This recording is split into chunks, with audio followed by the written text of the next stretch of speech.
देखना होगा अदम एतमाद की जद में जमहूरियत तो नहीं आएगी। क्या अदम एतमाद ऐवान में तब्दीली तक ही महदूद रहेगी? तहरीक अदम एतमाद से मुतालिक सवाल पर खालिद मकबूल सिद्दीकी का जवाब। बहादुराबाद में एमकेएम के मरकज के बाहर मौलाना फजल रहमान के हमरा मीडिया से बातचीत में उन्होंने कहा कि करीब आते इलेक्शन के बाद सबसे मुलाकातें करेंगे। हुकूमत आती जाती रहती है, जमहूरियत को नुकसान नहीं होना चाहिए। फजल रहमान बोले, सोच में मुताबिकत के लिए मुलाकातें होती हैं। सियासी हलचल के दौरान तमाम सियासी जमातें राब्ते में हैं। नई सूरत हाल डेवलप हुई है, उनमें क्या हालात पैदा होने हैं और उसको किस तरह इस तरह हैंडल किया जाए कि जमहूरियत को नुकसान ना हो।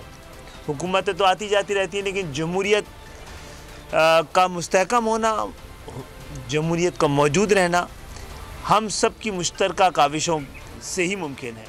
इस वक्त मुल्क की सियासत में एक हलचल है और इस हलचल में तमाम सियासी जमातें इस वक्त एक दूसरे से राब्ते में हैं। सूरत हाल से निमटने के लिए मुशावरत का अमल जारी है और ज़ाहिर है कि हर जमात की अपना एक नुक्ता नज़र भी होता है, अपनी एक सोच भी होती है।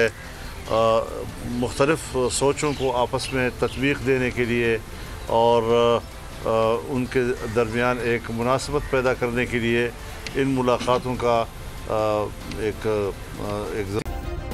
सब्सक्राइब करें और बेल दबाएं ताकि कोई खबर रह न जाए।